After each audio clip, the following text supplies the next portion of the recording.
नमस्कार, स्वागत है आपका। आपके साथ मैं दीपेश बरगले। मध्य प्रदेश में कोरोना वायरस महामारी के बीच अब डेंगू की दस्तक ने टेंशन बढ़ा दी है। प्रदेश में लगातार डेंगू के मरीजों की संख्या बढ़ती जा रही है।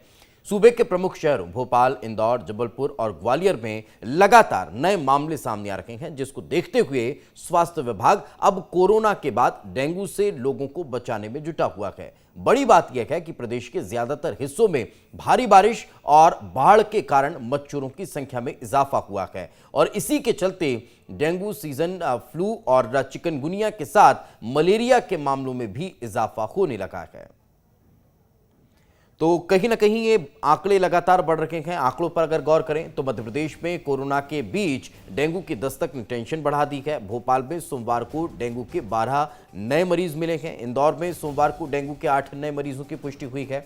ग्वालियर में सोमवार को डेंगू के 16 नए मरीज मिले हैं। वहीं जबलपुर में शनिवार को डेंगू के 22 मरीजों की पुष्टि हुई है। तो मरीज लगातार बढ़ रहे हैं।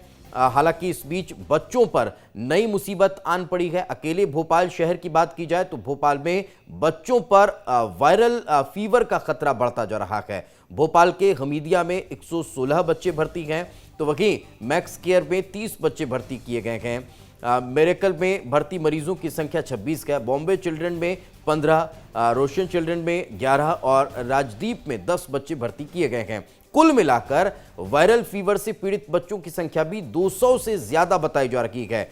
भोपाल के अलग अलग अस्पतालों में ये बच्चे भर्ती हैं। इनमें से 6 वेंटिलेटर पर हैं। बड़ी बात है कि सरकारी और निजी अस्पतालों की ओपीडी में मरीजों की संख्या 60% तक बढ़ चुकी है। तो लगातार इस तरह के आंकड़े बढ़ रहे हैं। बड़ी बात एक और आपको बता देते हैं कि मध्य प्रदेश में कोरोना की तीसरी लहर की आशंका के बीच डेंगू और सीजनल फ्लू के मरीजों की संख्या में एक हफ्ते में बढ़ोतरी देखने को मिली है। अगर हम कोरोना के मामलों की बात करें तो कोरोना के केस भी लगातार बढ़ते जा रहे हैं। 6 सितंबर को कोरोना के 11 केस मिले हैं। 5 और 4 सितंबर को यह संख्या 22 थी, जबकि 3 सितंबर को 18 मामले सामने आए थे। तो लगातार इस तरह की संख्याओं में इजाफा हो रहा है। कोरोना संक्रमण के बीच डेंगू और सीजनल बुखार के बढ़ते मामलों ने टेंशन और बढ़ा दी है। ऐसे में प्रशासन के साथ साथ लोगों में, खासकर बुजुर्गों और बच्चों के लिए विशेष सावधानी बरतने की जरूरत है। आज इसी विषय पर हम हमारे एक्सपर्ट से चर्चा करने वाले हैं और इसी पर हम बातचीत करेंगे। डॉक्टर शरद पंडित हमारे साथ जुड़े हुए हैं, रिटायर्ड रीजनल डायरेक्टर हैं हेल्थ सर्विसेज के। साथ ही प्रमुख शहरों से हमारे संवाददाता भी जुड़ेंगे, उनसे भी हम बातचीत करेंगे। सबसे पहले शुरुआत डॉक्टर शरद पंडित से ही करते हैं। डॉक्टर साहब, हम लगातार देख रहे हैं बड़ा मुश्किल वक्त है। कोरोना, निपाह, अब फ्लू, डेंगू, ये तमाम चीजें जो हैं वो और ज्यादा टेंशन क्रिएट कर रही हैं। कैसे आम इंसान इस चीज को आइडेंटिफाई करेगा कि ये कोरोना वायरस है, ये निपाह है, ये नॉर्मल जो सीजनल फ्लू चल रहा है वो है, ये डेंगू है? ये चीजें इंसान को और तोड़ रही हैं। कैसे इन चीजों से निपटा जाए? दीपक, आपने बहुत ही सामयिकी प्रश्न उठाया है और ये विषय बहुत महत्वपूर्ण है। अभी देखिए, जो है ये सभी जो आपने बताए ये वायरल इन्फेक्शन है। अलग अलग इनका जो है प्रकार है। कोरोना के केसेस जो आ रहे हैं वो जो है चिंता की बात है। जो कोरोना के केसेस है उसके लिए तो वो जो सामान्य सावधानियां जो बार बार कही जा रही है वो हमने रखना छोड़ दिया है। तो इसकी वजह से ये केसेस में बढ़ोतरी हो रही है। और दूसरा, अभी इम्यूनाइजेशन का कवरेज भी हमको और बढ़ाना होगा। तो ये 2 चीजें हैं जिसके द्वारा हम कोरोना को कंट्रोल कर सकते हैं। अब देखिए क्या है, ये दूसरे जो इन्फेक्शन है, वायरल इन्फेक्शन है या डेंगू का जो प्रकोप है, तो डेंगू भी एक तरह का वायरल प्रकोप है। और ये सब जो रोग है ये मच्छर जनित रोग है। तो ये मच्छर जनित रोग होने की वजह से मच्छरों की जो इस समय ब्रीडिंग पीरियड रहता है, तो मच्छर तेजी से पनपते हैं और ये मच्छर जो पनपते हैं उसके काटने से ये जो है वो बीमारियां होती हैं। अब देखिए क्या है कि सबसे पहले तो ये है कि जो ये मलेरिया है इसके लिए या डेंगू के लिए, एक तो हम अपने घरों के आसपास साफ सफाई रखें, कहीं पानी एकत्रित होने न दें। और साथ ही साथ ये ध्यान रखें कि ऐसे स्थान जहां मच्छर पनपते हैं साफ सफाई का ध्यान रखें। अब देखिए कि जो ये डेंगू का मच्छर है ये जो रहता है डे बाइटर है और ये साफ पानी में पनपता है। ऐसे ऐसे जो कंटेनर है जहां साफ पानी रहता है, बर्तन जहां है या कूलर है या जो फ्लावर पॉट्स है या हमारे घरों में कहीं हम सकोरे रख देते हैं पक्षियों को पानी पानी पिलाने के लिए। तो ये सारी चीजों को हमको ध्यान रखना पड़ेगा कि कहीं भी पानी जो इकट्ठा हो। घरों में लोग बाग पॉन्ड बना के रखते हैं, झरने बना के रखते हैं, वहां भी पानी एकत्रित होता है और ये साफ पानी में पनपता है। जी।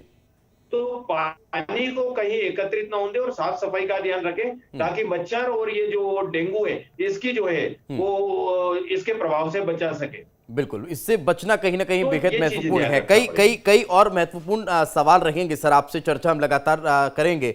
हमारे दो सहयोगी भी जुड़ चुके हैं, शुभम हमारे साथ जुड़ चुके हैं भोपाल से और विनोद हमारे साथ ग्वालियर से जुड़ चुके हैं। शुभम, अगर हम राजधानी भोपाल का जिक्र करें तो किस तरह से ये मामले लगातार बढ़ रहे हैं और इनको कंट्रोल करने के लिए क्या स्वास्थ्य व्यवस्थाओं को उस तरह से, उस लिहाज से दुरुस्त किया जा रहा है? देखिए बिल्कुल, अभी तक अगर आप देख रहे थे तो स्वास्थ्य महकमे का फोकस जो है वो कोरोना पर था कि कोरोना के ज़्यादा से ज़्यादा टेस्ट किए जाएं, कोरोना वैक्सीन जो है वो सबसे ज़्यादा लगाई जाए और यही चीज़ें हम बीते कुछ महीनों से देख रहे थे। मगर अचानक से जब डेंगू के मामले बढ़ने लगे हैं तो स्वास्थ्य महकमे में हलचल बढ़ी है। अब फोकस कहीं ना कहीं डेंगू पर भी हुआ है क्योंकि रोज़ाना ही जो है वो मामले बढ़ते जा रहे हैं। 3-4 दिन पहले हमने देखा था कि 80 मामले हुए थे, अब ये मामले फिर से बढ़ चुके हैं। और आप देखिए कि एक नया प्रयोग भी किया जा रहा है, क्योंकि इसमें सावधानी अगर आप देखेंगे तो किस तरह की रखनी है। देखिए ये साफ पानी में इसका लार्वा पनपता है डेंगू का और लिहाजा अगर आप देखें तो स्वास्थ्य महकमे की अपील यही है, या जो टीमें सर्वे करने के लिए घर घर में जाती है वो यही कहती है कि कूलर का पानी जो है अगर आप 10-15 दिनों तक आपने खाली नहीं किया है तो उसे आप खाली कर दीजिए। आप अगर पक्षियों को पॉट में पानी पिलाते हैं, वो पात्र जो है कई दिनों से अगर आपने भरा हुआ है, पक्षी वहाँ पर पानी नहीं पी रहे हैं तो उसे आप खाली कीजिए। घर में ऐसी कई चीज़ें होती है जहाँ पर पानी जो है वो जमा होता है तो उसको आप खाली कीजिए। तो इस तरह की सावधानी। और कल तो हमने नया प्रयोग देखा जब हमने सीएमएचओ डॉक्टर प्रभाकर मिश्रा से बातचीत की थी। उन्होंने कहा कि हर सरकारी विभाग के एक कर्मचारी को स्वास्थ्य महकमा जो है वो ट्रेनिंग दे रहा है और इस ट्रेनिंग में ये बताया जाएगा कि इस जो लार्वा। बिल्कुल, वाकई में, और ये ट्रेनिंग बेहद महत्वपूर्ण भी हो जाती है उस लिहाज से कि जब बारिश होती है और बारिश के बाद जो गंदे पानी कहीं भरे रहते हैं नाले में, नालियों में, पोखरों में, वो तो साफ हो जाते हैं और उसके बाद फिर नया पानी वहां पर एकत्रित हो जाता है और साफ पानी वहां पर लंबे समय तक एकत्रित रहता है और यही वजह है कि इस तरह की बीमारियां उत्पन्न होती है। विनोद भी हमारे साथ जुड़े हुए हैं। विनोद, यहां पर एक सवाल यह भी उठता है कि क्या जो व्यवस्थाएं होनी चाहिए नगरीय प्रशासन के द्वारा बारिश के बाद हर बार इस तरह के मौसमी बीमारियां उत्पन्न होती हैं, उसके लिए जो व्यवस्थाएं होनी चाहिए वो क्या दुरुस्त नजर आती हैं? विनोद?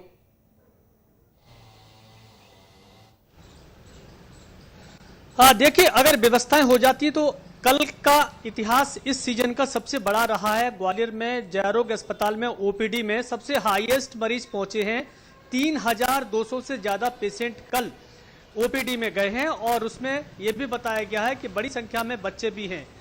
लगभग 40 के करीब बच्चे भर्ती बताए जा रहे हैं जो कि अलग अलग बीमारियों के हैं। फिलहाल तो डॉक्टरों ने ये कहा है कि वायरल फीवर सबसे ज्यादा इस समय फैल रहा है और वायरल फीवर के संभवतः ज्यादा मरीज हो सकते हैं। लेकिन जिस तरह से डॉक्टर बता रहे थे, जो अधीक्षक हैं ग्वालियर के जयरोग अस्पताल के डॉक्टर आरकेएस धाकड़, वो खुद भी हैरान है कि एक ही दिन में 3200 से ज्यादा मरीज अगर ओपीडी में आ रहे हैं तो इसके मायने ये है कि मौसमी कहीं ना कहीं बीमारियां अब फैलने लगी हैं। चाहे नगर निगम की बात करें या स्वास्थ्य विभाग की, जो छिड़काव होना चाहिए, जो नालों की साफ सफाई होना चाहिए, वो नहीं हो पाई है समय से।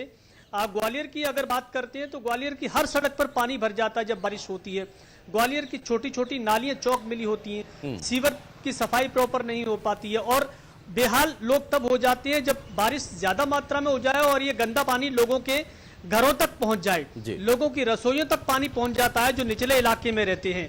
तो ऐसे लोग अगर बीमार होंगे तो निश्चित रूप से अस्पतालों में संख्या बढ़ेगी। यही वजह है कि कल सबसे ज्यादा मरीज ओपीडी में पहुंचे हैं, जो कि संख्या इस सीजन में सबसे ज्यादा बताई गई है। बिल्कुल, वाकई में, और जिस तरह का एक ये कह लीजिए कि लोग पहुंच रखे हैं, जिस तरह का प्रेशर अब अस्पतालों पर नजर आ रहा है, उसे रिलीज करने के लिए वहां पर व्यवस्थाएं हैं या नहीं हैं, इस पर भी आपसे चर्चा करेंगे। डॉक्टर शरद पंडित लगातार हमारे साथ बने हुए हैं। सर, ये जो बीमारियां होती हैं, चाहे हम कोरोना के सिम्टम्स देख रखे हैं, डेंगू के सिम्टम्स हम जिस तरह से समझते हैं, पढ़ते हैं, नॉर्मल फ्लू का अगर जिक्र कर लीजिए तो शायद आप इस बात को और अच्छे से करेक्ट करेंगे कि बहुत महीन सा अंतर होता है इन बीमारियों के बीच में, बहुत बारीक सा डिफरेंस हम इसमें समझ पाते हैं। लेकिन अगर इनका कॉम्बिनेशन हो जाए, ये एक दूसरे पर ओवरलैप हो जाए, तब क्या वाकई में बहुत खतरनाक हो सकता है? और ये कॉम्बिनेशन इनका ना बने, इससे निपटने के क्या कोई उपाय हो सकते हैं?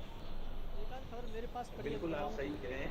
यदि हमारा बॉडी का रेजिस्टेंस यानी प्रतिरोधक क्षमता यदि काफी कम हो जाती है तो ये जो है कॉमन रूप से अटैक्स कर सकते हैं। तो देखिए कोरोना में जो लक्षण रहते हैं वो जो है अपर रेस्पिरेटरी ट्रैक्ट इन्फेक्शन के, खांसी, सर्दी और इस तरह के जो लक्षण रहेंगे, बुखार उसके साथ रहेगा।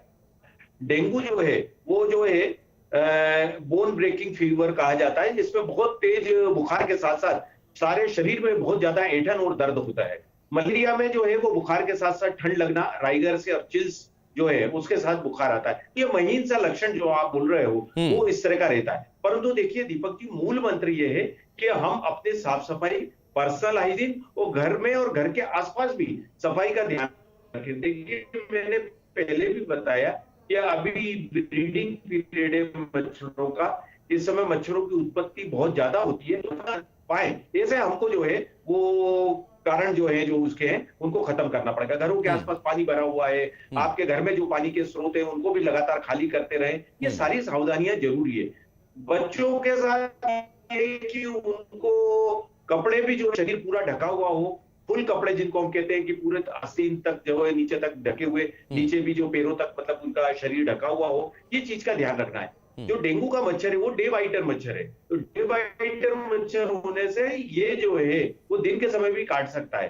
तो इस तरह की ये चीजों को हम यदि सावधानियां रखेंगे तो निश्चित रूप से जो है वो इन बीमारियों से, डेंगू से, वायरल फीवर या कोरोना जैसे जो रोग है उसके लिए जो सामान्य सावधानियां कई पिछले माहों से हम दोहरा रहे हैं, वो सारी चीजें हमको रखना पड़ेगी। तो देखिए फिर इस सब के बाद भी जो है वायरल ट्रीटमेंट, वायरल फीवर के लिए कोई स्पेसिफिक नहीं है। अपने चिकित्सक से जरूर परामर्श करवाइए।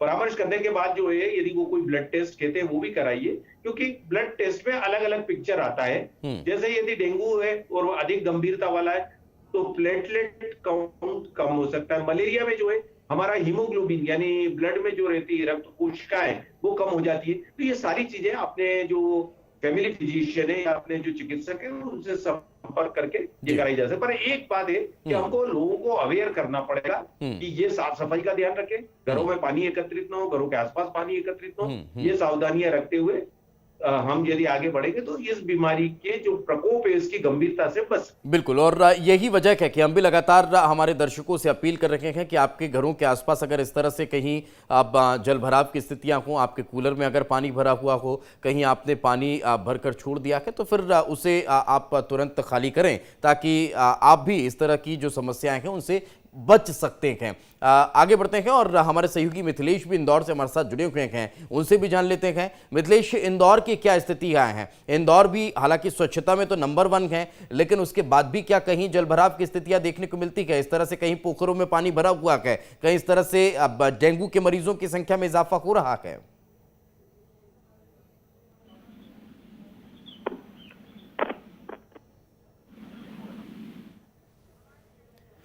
लगता है मिथिलेश तक हमारी आवाज़ पहुंच नहीं पा रही है। शुभम का एक बार फिर रुख करते हैं। शुभम, राजधानी में व्यवस्थाओं को दुरुस्त करने की बात ज़रूर हो रही है, लेकिन स्थितियां ज़मीनी क्या है, ज़मीनी हकीकत क्या नज़र आती है? जिस तरह से ग्वालियर में प्रेशर मरीजों का बढ़ रहा है, वैसे ही पूरे शहर में, हर शहर में ये स्थितियाँ देखने को मिल रही है। क्या भोपाल में उस प्रेशर को रिलीज़ करने के लिए, मरीजों को सही इलाज मुहैया कराने के लिए व्यवस्थाएँ दुरुस्त नज़र आती हैं? देखिए बिल्कुल, अगर आप अस्पतालों का हाल अभी देखेंगे तो काफ़ी भीड़ ओपीडी में इस वक्त है और लगातार मरीज़ भी जो हैं वो बढ़ते जा रहे हैं। ऐसे में स्वास्थ्य विभाग की जिम्मेदारी है कि वो ज़्यादा से ज़्यादा सर्वे करे और ज़्यादा से ज़्यादा टेस्ट भी हो। हालांकि अगर आप सीएमएचओ की बात करेंगे या स्वास्थ्य मंत्री की भी बात करेंगे तो दोनों ही ये बात स्पष्ट तौर पर कह चुके हैं कि हमारी सरकार पूरी तरह से कोशिश कर रही है कि ज़्यादा से ज़्यादा मरीज़ ना बढ़े। देखिए इसमें सबसे महत्वपूर्ण अगर जिम्मेदारी किसी की है तो वो खुद हम स्वयं की है, क्योंकि आप घर में रह रहे हैं, अगर आप पानी वहाँ पर साफ़ पानी जमा करके रखे हुए हैं हैं, कई दिनों से साफ पानी जमा हुआ है, अब उसका लार्वा बन गया, मच्छर आपके घर में ही पनप गया। कई पार्क ऐसे होते हैं जहाँ पर पानी कई दिनों से जमा होता है। तो इसमें कहीं ना कहीं सर्वे के लिए जब टीम जाती है तो वो यही जागरूकता एक तरह से लोगों को फैलाती है, जागरूक करती है कि आप लोगों को क्या सावधानियां बरतना है। और कहीं ना कहीं लोगों को ये बात नहीं पता होती है, उन्हें लगता है कि ये गंदा पानी तो है नहीं, ये कीचड़ नहीं है, गंदगी नहीं है, वो मलेरिया का एक तरह से प्रकोप उस वक्त देखने को मिलता है। मगर साफ पानी में डेंगू का मच्छर जो है पनप जाता है। तो अच्छे अच्छे घरों में हमने ये चीजें देखी है, कई बंगले ऐसे हैं जहां पर डेंगू का मच्छर जो है वो मिला है। बिल्कुल, और यही वजह है कि जब टीम पहुंचती है तब लार्वा वहां से लिए जाते हैं और फिर उसके बाद लोगों को सचेत किया जाता है। और ये स्थिति हमने कई बार देखी भी, हम खबरें भी इस तरह की दिखाते हैं। साथ में रखे मिथिलेश का रुख करते हैं। मिथिलेश, व्यावसायिक राजधानी इंदौर का हाल किस तरह से है? वहां की स्वास्थ्यगत व्यवस्थाएं आखिर किस ओर इशारा करती हैं?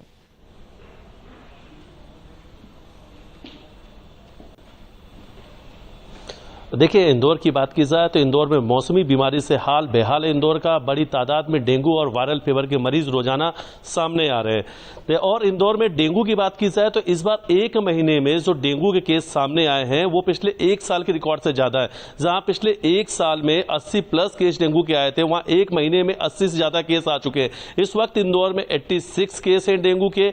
एक गर्भवती महिला की मौत हो चुकी है डेंगू से। फिलहाल ये जो पूरा समीकरण बदलता हुआ दिख रहा है, तो इसकी मेन वजह मैं आपको बताता हूं कि इस बार जो नगर निगम ने 6 महीने 1 साल पहले जो नाले हैं, जो सीवरेज लाइन है, उसको जो टेम्परिंग कर दिया था। जो गली मोहल्ले के जो सीवरेज निकालने के लिए सीधा सीवरेज ट्रीटमेंट प्लांट से नालों को मिलाया गया था, और जो वो यहाँ की जो सरस्वती नदी है, जो खान नदी है, जो उसमें पानी जाया करता था, उसको रोकने के लिए टेम्परिंग कर दिया गया था। तो उसकी वजह से यह हुआ कि जो बरसात हुई, बरसात के बाद जो पानी है उसको निकासी की व्यवस्था नहीं हो पाई, पानी निकल नहीं पाया, तो गली मोहल्ले में पानी काफी दिनों तक इकट्ठा रहा। क्योंकि ये जो डेंगू के मच्छर हैं वो साफ पानी में पनपते हैं, बरसात हुई, पानी इकट्ठे हो गए, और उसके बाद ये सामने रिजल्ट है कि आज डेंगू के जो केस है जो पिछले एक साल में था, आज वो एक महीना में डेंगू केस इंदौर में। वहीं बात की जाए बच्चों को लेके, तो वायरल फीवर के बाद में जो पहले से तैयारियां की गई थी कोविड को लेके, जो कोविड की तीसरी लहर, उसमें आशंका था कि अस्पतालों को दुरुस्त की जाए, व्यवस्थाओं को दुरुस्त की जाए। लेकिन इस वक्त मैं इंदौर से आपको बता रहा हूं कि जो चौंकाने वाला रिजल्ट सामने है कि इंदौर में जो भी बच्चों के हॉस्पिटल हैं, चाहे वो गवर्नमेंट चाचा नेहरू हॉस्पिटल है,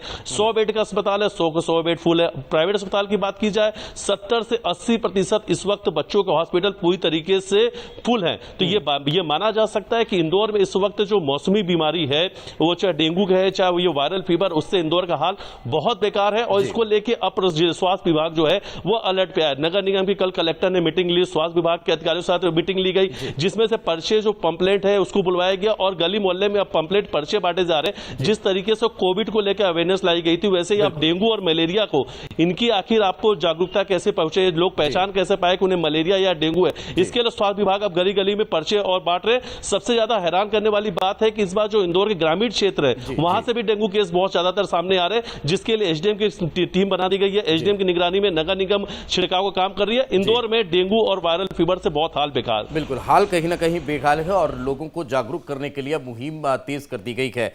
विनोद लगातार हमारे साथ बने हुए हैं। विनोद, एक चीज यहां पर यह भी समझना चाहेंगे कि हर शहर में, हर जिलों में स्वास्थ्यगत व्यवस्थाओं को अब दुरुस्त करने का प्रयास किया जा रहा है, लोगों को जागरूक किया जा रहा है, लेकिन जो लगातार संख्या बढ़ रही है मरीजों की, उनके लिए क्या अस्पतालों में डॉक्टर्स की व्यवस्था पुख्ता नजर आती है?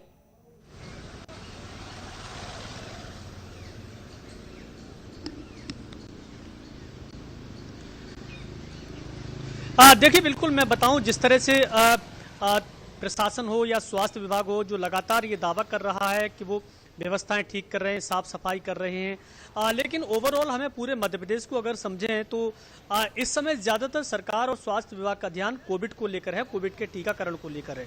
क्योंकि एक नया टारगेट दिया गया है कि 20-25 तारीख तक पूरे मध्य प्रदेश को कोविड से फ्री कर दिया जाए। तो ऐसे में जो अन्य मौसमी बीमारियां हैं उनकी तरफ स्वास्थ्य विभाग का ज़्यादा ध्यान नहीं था, लेकिन जिस तरह से उमस बढ़ रही है, जिस तरह से बारिश बीच बीच में रुक रुक के हो रही है और लगातार जल भराव की शिकायतें आ रही हैं, इससे अन्य मौसमी बीमारियां बढ़ने लगी हैं।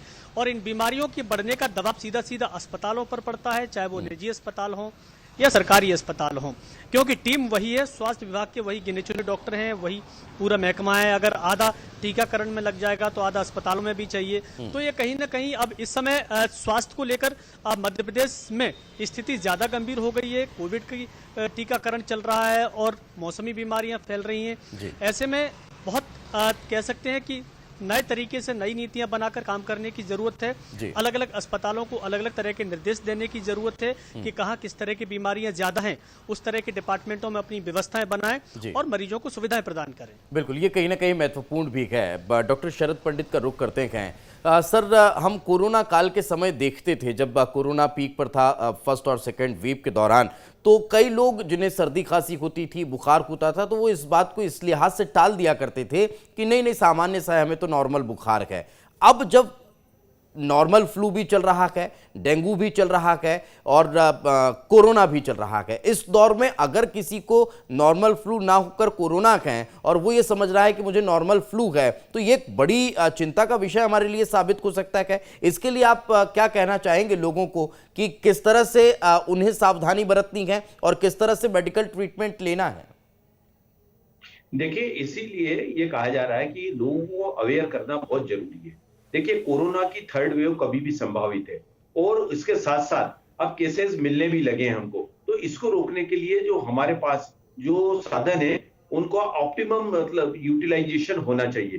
देखिए, सबसे पहले तो लोगों को अवेयर करें, मास्क का प्रयोग, सोशल डिस्टेंसिंग, हैंड वॉशिंग, ये सारी चीजें जो बार बार कही जा रही है, उससे हमको जो है वो ध्यान रखना पड़ेगा उस पर। दूसरा ये है कि जो कॉमन कोल्ड के लक्षण है उसको हल्के से न ले, अपने चिकित्सक से परामर्श लें। अपने जो चिकित्सालय है वहां अभी भी स्क्रीनिंग सेंटर जो चल रहे हैं, वहां अपनी जांच कराएं।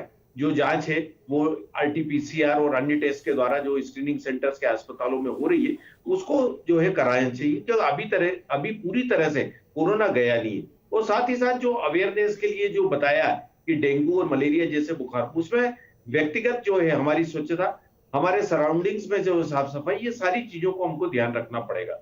तो मेरा इसमें यह है कि लोगों को अवेयर करना, जो हमारे चिकित्सक हैं या चिकित्सालय है, वो तो अपनी क्षमता के हिसाब से काम कर ही रहे हैं, परंतु कमी है, सरकारी अस्पतालों में भी कमी है, हमारे को मालूम है ये सब चीजें, डॉक्टर्स की भी कमी है। तो लोगों को अधिक जागरूक होकर अपने स्वयं के स्वास्थ्य के लिए अलर्ट रहना चाहिए और थोड़ी सी भी तकलीफ होने पर वो डॉक्टर से परामर्श लेने के लिए अस्पतालों में जाना चाहिए। उसको हल्के से न ले। हो सकता है वो कोरोना के लक्षण जो हैं, शुरू में जो है हमको मालूम है कि कॉमन कोल्ड के लक्षण लगते हैं, तो उस समय इसको हल्के से न लेते हुए तुरंत डॉक्टर से जाके परामर्श करें। सर, हम को इन्फेक्शन का जिक्र कर रहे थे, उससे क्या बचने का कोई उपाय हो सकता है? नहीं, देखिए, उसमें जो है सबसे पहले तो हमको ये प्रयास करना चाहिए कि हमारी शरीर की प्रतिरोध क्षमता, जो बॉडी रेजिस्टेंस है हमारा, उसको हम मेंटेन करें। तो ये मेंटेन करने के लिए हमको ये आवश्यक है कि हमारे जो है वो nourishing diet, lot of fluids, मतलब हम कहते हैं पानी खूब पिए, हाइड्रेशन बॉडी का बराबर मेंटेन करते रहें। और साथ ही साथ हम लोग ये ध्यान रखें कि जहां हम ओवर एक्सपोज होते हैं या कहीं बाहर जाना जरूरी है तो जाएं, परंतु यदि नहीं है, यदि आवश्यक, तो घरों में, खास करके बच्चे हैं या हमारे जो सीनियर सिटीजन से वृद्ध लोग हैं, अनावश्यक रूप से यदि आवश्यक नहीं है और थोड़ा सा सोशल जो है वो रिस्ट्रिक्शंस, हमको किसी कार्यक्रम में या किसी जगह पर जाना आवश्यक नहीं लगता है तो उसको टालना चाहिए। ये सारी चीजें हम जो है एहतियात रख के बॉडी के रेजिस्टेंस को भी मेंटेन कर सकते हैं। मैक्सिमम टाइम मतलब जो है रेस्ट लें, हम हाइड्रेशन का ध्यान रखें और नरिशिंग डाइट लेते रहें। ये सब चीजें जो है हमारे बॉडी रेजिस्टेंस को इम्प्रूव करेंगी, तो निश्चित रूप से बीमारियों का जो प्रकोप है या अटैक है उन पर, वो जो है वो होगा नहीं। यदि होगा भी तो उसका प्रभाव बहुत ज्यादा गंभीर नहीं होगा। तो ये चीजों को ध्यान रखना चाहिए। जी जी जी, बिल्कुल। और यही कहीं ना कहीं महत्वपूर्ण बातें हैं जिनका विशेष ध्यान रखना है। हम भी लगातार आप लोगों से अपील कर रहे हैं कि आप भी विशेष ध्यान दीजिए। और जैसा कि डॉक्टर साहब कह रहे हैं कि चाहे सिम्टम्स आपको कैसे भी हो, बिना डॉक्टर्स को आप लोग दिखाए, बिना डॉक्टर्स के परामर्श के आप किसी भी तरह का ट्रीटमेंट मत लीजिए। ये सबसे महत्वपूर्ण है। हमारे तमाम सहयोगी से भी हम लगातार चर्चा कर रखेंगे, उनसे भी जानने की कोशिश कर रखेंगे। शिवम, संक्षेप में क्या अब इसको लेकर शासन स्तर पर कोई एक बड़ी मीटिंग है, इसको लेकर कोई जानकारी?